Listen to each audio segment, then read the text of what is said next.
সামরিক কর্মকর্তারা বলেছেন, দেশের আকাশ সীমা ও নাগরিকদের নিরাপত্তা নিশ্চিত করতে তাদের সামরিক প্রস্তুতি সর্বোচ্চ পর্যায়ে রয়েছে। একই সঙ্গে তারা সতর্ক করে দিয়েছেন যে দেশের বিরুদ্ধে যে কোনো শত্রুতামূলক কর্মকাণ্ডের কঠোর জবাব দেবে তুরস্ক।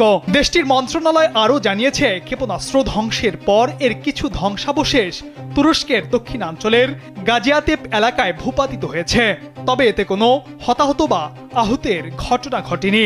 এবার মধ্যপ্রাচ্যের ভয়াবহ সংঘাতের আঁচ লেগেছে তুরস্কের গায়ে। সোমবার কাতার ভিত্তিক সংবাদ মাধ্যম আল জাজিরার প্রতিবেদনে বলা হয়েছে, ইরান থেকে ধেয়ে আসা শক্তিশালী ব্যালিস্টিক ক্ষেপণাস্ত্র দিয়ে তুরস্কে হামলা করা হয়েছে। তুরস্কের প্রতিরক্ষা মন্ত্রণালয় জানিয়েছে, ক্ষেপণাস্ত্রটি ইরান থেকে ছোড়া হয়েছে। এটি ইরাক ও সিরিয়ার আকাশসীমা অতিক্রম করে তুরস্কের দিকে আসছিল। পরে পূর্ব ভূমধ্যসাগরে মোতায়েন থাকা ন্যাটোর বিমান ও ক্ষেপণাস্ত্র প্রতিরক্ষা ব্যবস্থা তা আকাশেই ধ্বংস করেছে।